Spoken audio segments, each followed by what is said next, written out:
What's up, ladies and gentlemen? First thing I'm going to say is a script would help me not be on my fifth take right now. Secondly, I'm going to read every Q&A question in a random order, and in which I think is the most important or some of the most valuable information most of you want to know.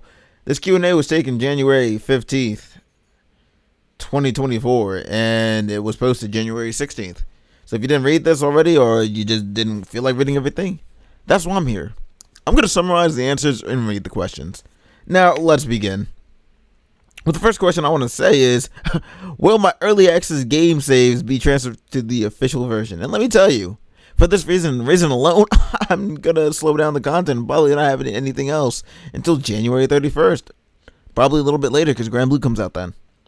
But, long story short, no, it won't. None of the early access data is going to transfer. So the next question is, it's actually right under it. Is what's the difference between the current game content and the official version?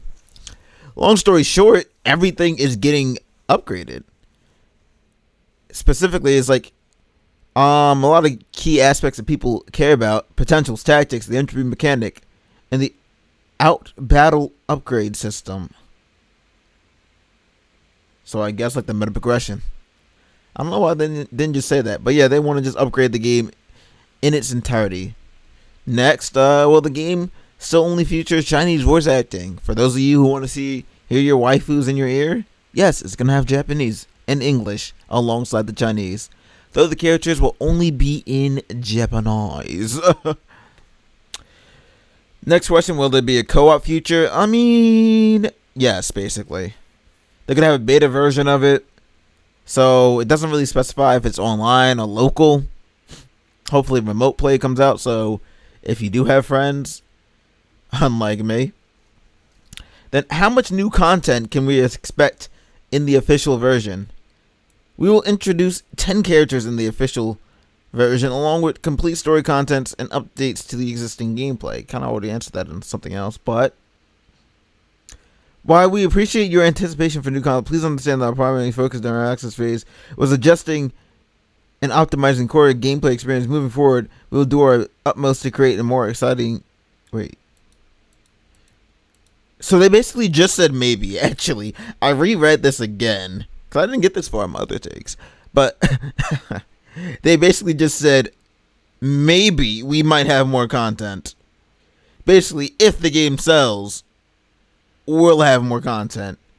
So we could just get left with a game that is in a shifty state. I don't know. I'll talk about that when the game fully releases. I said early access save transfer to the official version. Why was the price raised ahead of schedule, considering no price raise was mentioned during the early access phase?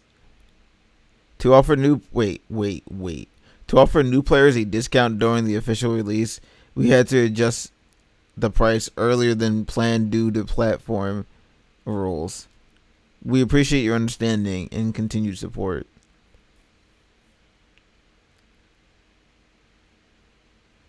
So I'm not gonna lie when I read this a second time, because I work in sales, and I'm just gonna say that they just basically didn't give you any discount.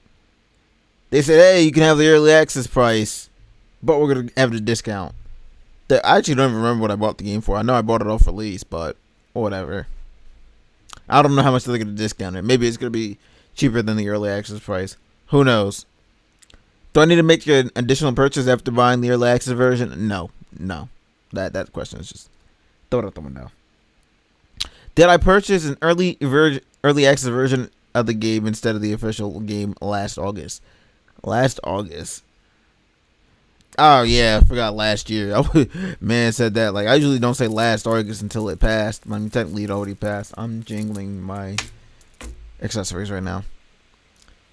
And yeah, I mean that's pretty much it. My thoughts on this is kind of like, I'm very scared, because I'm actually not really too invested in what the community's been saying on like the Discord or on Reddit, because the most social media I have is YouTube.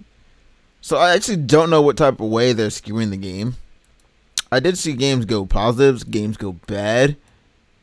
But I mean, I hope they just go in the right direction and they really fix Talents is the one thing I really think they should have fixed way down the line.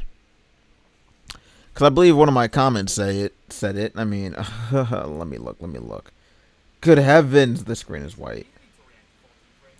Let me, I'm not on my usual YouTube channel. I'm so sorry. But basically, what I think the comment said, it just did nothing supported the game how it's played. That's exactly what it said, actually. So, what it was, basically what it's saying is, things like Shadow don't really apply, because you usually move the enemies before Shadow actually procs. Same with like Shadow Dash, or the synergy between that. There's a lot of things that just do not work in the game. We were kind of going back and forth talking about it in one of my comments. Because things like Ren is completely useless for bosses. And if you ask me, bossing is very important in rogue games over ad clearing. Because usually your boss build will kill ads, unless your ad clearing is that much better. And then there's things like Impulse, which kind of feel like completely useless if you ask me. Because it only applies after an enemy dies for a main thing. It feels like it should be a sub. And I feel like there should be more universality or synergies between talents. Because, like, Cold has this thing. Everything has this thing where it's like, do like 8% more cold damage or 8% more fire tactic damage for each kill you get. Resets when you get hit.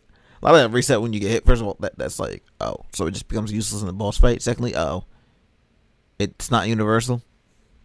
But yeah, that's my take. That really, I only think they should fix talents. I don't really mind the potential system. I'd like the game better if you could start with the potential, even if it was like a random start. Like, not really a random, but like you get to choose from one of many. Or even actually, a random start with a potential would be better than nothing. The Evo types, I really feel like they should fix how they are. I feel like Evo type should have a guaranteed element, because there's no point of me having like the last upgrade for ice crystals or something just not to get ice crystals in the run. So yeah, that goes back to like, yeah, I just hope they will fix that. Like those two things, talents and Evo types, and the game would be perfect alongside throwing out the iframes on certain bosses. Like, good heavens, look at this. This man should have been dead. Anyways, thanks for watching. Like, share, subscribe. I can really tell you, it takes away. You know what also takes away? The fact that, oh my gosh, reload. This man has fucking iframe. Do you see that? Just die. Why? Why is that needed? What benefits does that have? It does nothing besides prolong the inevitable. I'm just going to jump up in the... Like, what? Should have just died down there.